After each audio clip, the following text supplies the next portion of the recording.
Okay, it's recording. So is it okay if you could tell me about your life before World War II started?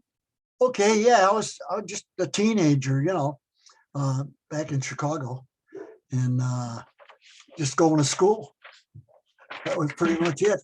So the thing is, before I was a teenager in school, and just played around like everybody else, at that age. And then my sister got married over at the Catholic Church, and they have an altar there, and they have the baptismal certificates on the counter. So I just spared about 6 or 7 of them, and you can make it any age you wanted to get into the service, because you had to be 17 to get in with your parents' signature. But I was 16, so I changed it around to show I was 17. So I enlisted, and as far as what you did before you went into service, just went to school, just like you are now. Um, where did you grow up at? In Chicago, Illinois. Yeah, out on the west side. Were you drafted or did you volunteer? I volunteered. I enlisted. Yeah.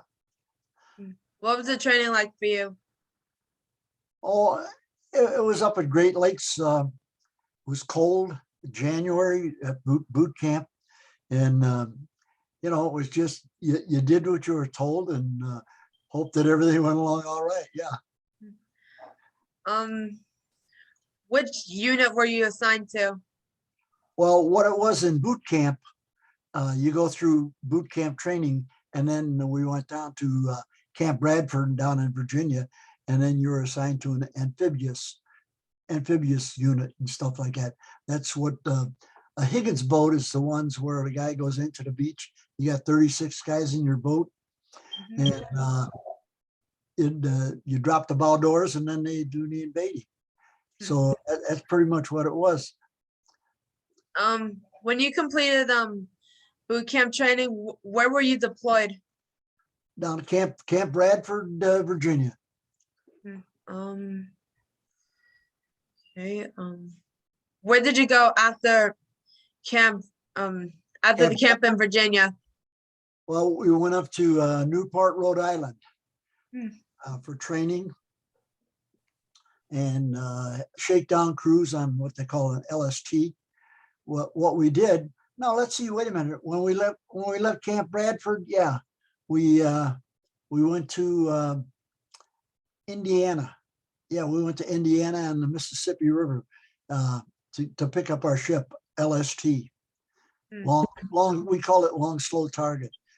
It was landing ship tanks, actually. We had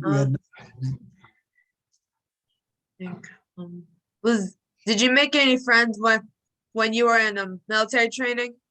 Oh yeah, you meet friends all the time, and it was an experience. You picture yourself 16 years old, and these guys were old guys to me. They were 18, 19, and 20 years old. Those were old guys. I'm trying to think. Sure. Okay. What was the first battle that you experienced? Well, what it was on the way going over, hon.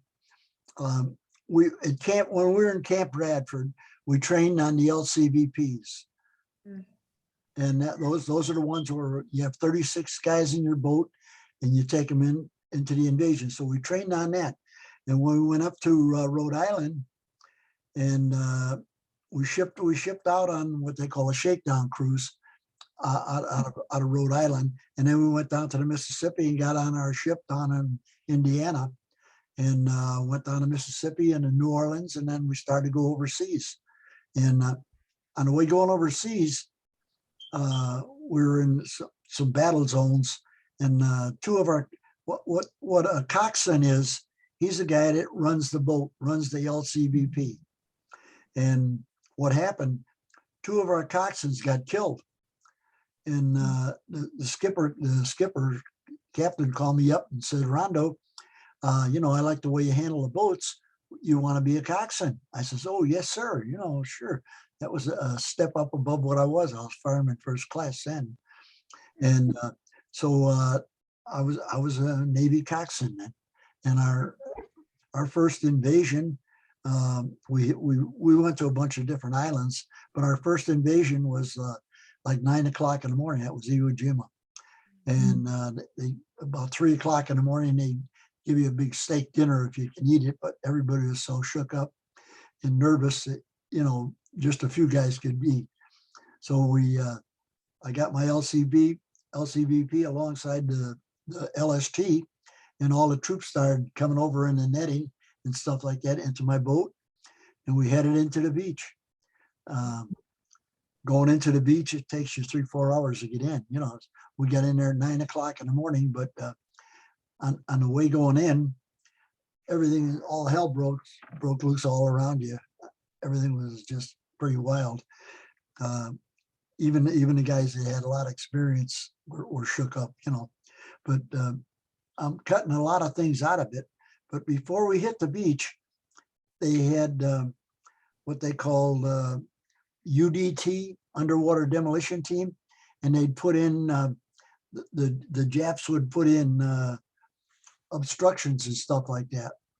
Well, the UDT, underwater demolition team, must have missed a couple of them, and we hit it, and the bow door split open. I went over the top of the wheel and knocked some teeth out and busted my nose and tore my sternum open on your chest. And I was laying down on the tank deck there, and I couldn't breathe. And I kept telling myself, I'm not having a heart attack because I'm only 16 years old. This can't be happening. So anyway, long story short, they pulled me up on the beach, and I waited for the medics to get a hold of me, you know, the corpsmen. And we lost 14 guys out of 36. They drowned it right there. So it was a hell of an experience for a young guy, 16 years old. After you were injured, did you have to be taken to a hospital? Oh, there's no hospitals. They take you to, they call them hospital ships, son. Oh. And they got me back on my ship, and they brought me in a sick bay and worked me over, you know, taped me all up and shot you all full of adrenaline. And I laid there for a couple of days, and then they taped me up, and I could breathe again and stuff like that. So they made me what they call a beach master. With all the troops coming in for the invasion, you have to have somebody designate which way to go and stuff like that. So that's what I did. It was kind of like light duty, if that's what you want to call it. Anyway, that was it. That was that part. Yeah. Did you have any friends that were lost in Iwo Jima? Oh yeah. Oh yeah. Yeah, for sure. Yeah, 2 of them, real close friends. Yeah, go ahead, hon. When you were overseas, did you have to deal with a prisoner of war? No prisoner of wars. Those were the ground pounders, the infantry guys. Oh. What's another battle that you remember? Another what, hon? Another battle you were in. About 2 weeks later, after we started laying smoke screens down for some of the ships and the guys to come in, we headed for Iwo Jima. We headed for Okinawa. It was April Fool's Day, 1945, and it was a lot easier. Nothing's easy, but I mean it was easier invasion going into Okinawa than it was going into Iwo Jima. So we stayed there and secured the island, and we started heading for Japan. And August 14th, we found out that the war was over. They had dropped the bomb. So that night in the harbor there, everybody shot off all their ammunitions up in the air and stuff like that. It was quite a sight to see. I guess that's how they celebrate the end of the war. Yeah, well, yeah. You were out at sea. You know, we were off the coast of Japan, and we pulled into Nagasaki. That was the one that they dropped the second bomb on, and we, I took the officers into the beach in our LCVP, and all the guys had to put their uniforms on. They had dress whites, and the Japs came back to our ship, and they did some talking. And I brought them back to the beach. I brought them back where they came from, and then we headed up to Curry, which is about 3 miles from Hiroshima. And we were the first American guys into Hiroshima then. So I take a pill for the rest of my life for radiation. And You were exposed to radiation? oh yeah, right there. We were there 2 weeks after they dropped the bomb. So we were really exposed to it, yeah. But I don't have any results. I take a pill every day for the rest of your life, and I'm okay. It might be a little squirrely, but other than that, I'm okay. Yeah, so you try and mention as much as you possibly can, but there's a lot that I'm not saying. Okay. Were there any medals that you received? Any what? Oh, I got about 15 of them. Yeah. Like what were one of the medals? Well, it was for combat action. You know, you're in combat, and all kinds of other medals. Yeah, I got about 15 or 17 of them. They're on a wall in a plaque. What's one thing about the war that you will never forget?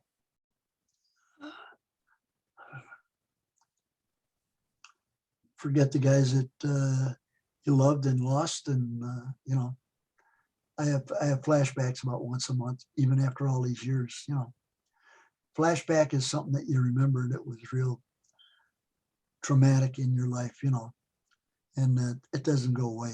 So the only time it'll go away is when you check out. So the thing is, after all these years, it's hard to believe that you can still have flashbacks of places you've been and things you did. But so those are things that you don't forget, memories that you don't forget, losing your buddies. Were there any physical, mental injuries that you have to this day? Like I say, I got PTSD, post-traumatic stress disorder, and those are your flashbacks that you have maybe once every month or two. Yep. You're doing a good job, hon. Thank you. What was your life like after the war ended? After the war ended, wow. Well, I was still a teenager. All of my buddies back home, they were all in college and in school and stuff like that. And if you're in combat, you can't relate to guys that haven't been in combat. I mean, they didn't have any idea what I was talking about. So I just chased the chicks for a couple of years and ended up getting married when my wife was still, she was in her 3rd year in high school. And we got married. Those are tough times. Those are tough times, but they're wonderful times. Yeah, so we had,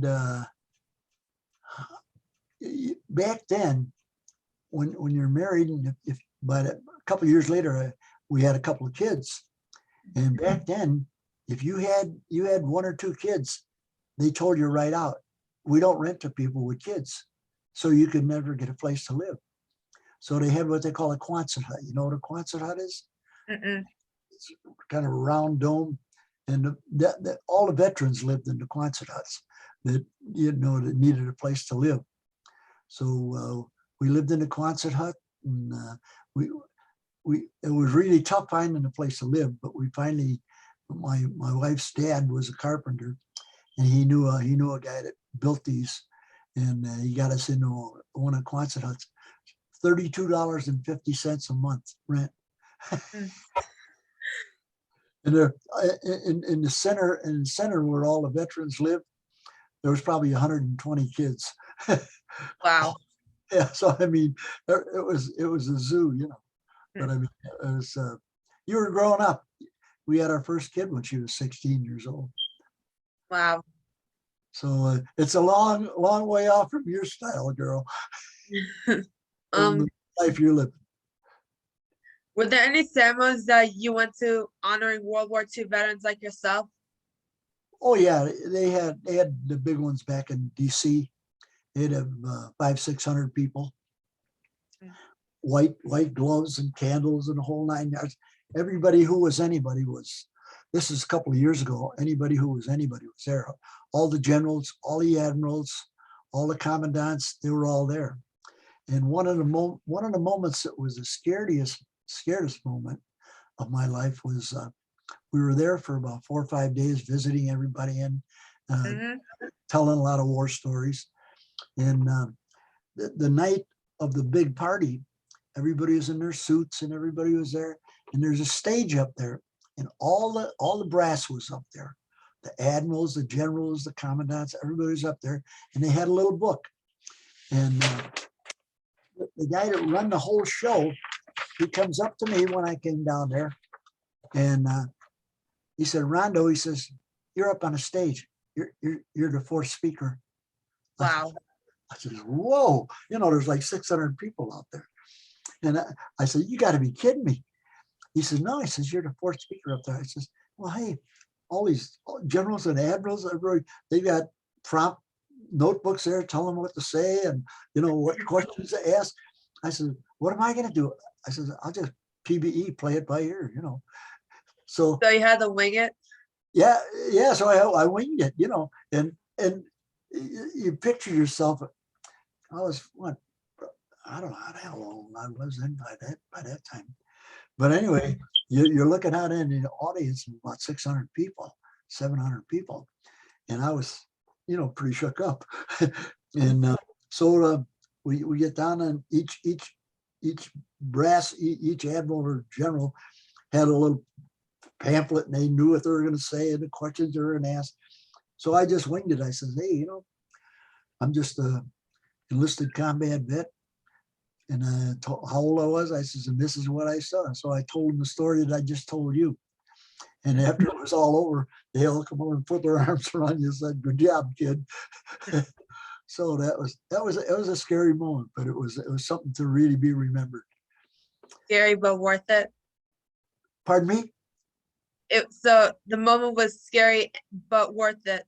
Oh yeah, definitely. Wait till you get up on a stage someday, girl, and you're talking like 500, 600, 700 people. You're going to be a little shook up, unless Yeah, you got stage fright. stage fright. That's about what it was. Yeah. In one of the Best Defense Foundation's videos, I saw that you were in the battlefield return program to Iwo Jima. How did you like going back to where you fought? We went back there, and the Japs now, they call it Iwo 2 instead of Iwo Jima. So I when we went back, I took the American flag out. I got from one of the jarheads that were there. He had a new one, and I run it up on the flagpole up on Mount Suribachi. So I was pretty proud of that. I got pictures of that, and Wow. it was quite an experience. Yeah, quite an experience, hon. Yeah. I think that was all my questions. Pardon me? I think that was all my questions. All your questions. Okay, so then after that, I joined the fire department in Chicago. I was a fireman in Chicago. Wow. And there's several things that, a lot of things in your life, you do things that aren't too good, as far as taking somebody else's life. But I had 3 saves. I had a little girl, little Judy. She was about 4 years old when I got her out of a basement fire, and then 2 women. So I figured for all the things I did bad, I do things that are really good, and they wouldn't be here today if I didn't do it. So I'm proud of that. Yeah. Well, I don't know what else to tell you, hon. You're doing a great job, and I hope this is going to help you out and do what you want to do. Thank you. Yeah, I'm doing this project, and because most people in my generation don't know the sacrifices and risks people made to protect our country, and it's also a way to celebrate the memory of my maternal grandfather, who was a World War II veteran, who that was stationed in Japan at the end of the war, or near at the end of the war. Oh, I'm proud of you, girl. You're doing a great job. It's, you know, the guys don't want to be forgotten. I just lost one of my other buddies that was on Iwo. Recently? Yeah, in the past 3 weeks. Yeah. Sorry to hear that. So I'm the last of the guys that were on that island with him. I'm still the youngest, you know. Mm. But yeah, Gene Bell was his name. Yeah, and then there was another guy, and he's gone. So not too many of us left. But hey, Yeah. I got you'll see it. I got 17 more years to go. That makes me 111. Yeah. So I'll be the oldest combat vet alive from World War II in 17 more years. So when you see TV, you say, hey, there's Rondo. I remember him. I interviewed him. Mm-hmm. But there's another World War II veteran. His name is Lawrence Brooks. He's 112. He is. Mm-hmm. That's a new one then. I haven't heard of that. What's his name? Lawrence Brooks. I'll be darned. Where did you get that information at? Because the oldest guy was 111, I think. Yeah, I forgot his name, but okay, so there were two veterans that I knew who were the oldest from World War II. Who one of them died at 110, and the one who's still living is 112. I think he lives in New Orleans or something. But yeah, he's 112. I'll be darned. So I got to beat him then. Yeah. I got to beat him out. So I got to make it to 112. So yeah, each year it's getting longer and longer. So that's 18 years. I got 18 more years to go. Hey, that's okay. I can do it. I got a good altitude. Yep. Well, you got to stay in. The secret is, you know, when I go over to talk to the veterans over at the vet clinic or the hospital, they say, doctor will say, Rondo, how come you're in such great shape? You know, he says, tell me your secret. I said, if I told you my secret, I'd have to kill you. That's funny. Yeah. So, well, I'm proud of what you're doing, girl. Thank you. And I think you're going to go a long way. Yep. So, other than that, is that about it, hon? Yeah. Yep. Thank you, sir. Okay. I wish you all the best, hon. You're going to go a You long too. way. Mhm. Take care, Shelby. Bye. You too. Take care. Bye, Rondo. Bye bye now. I don't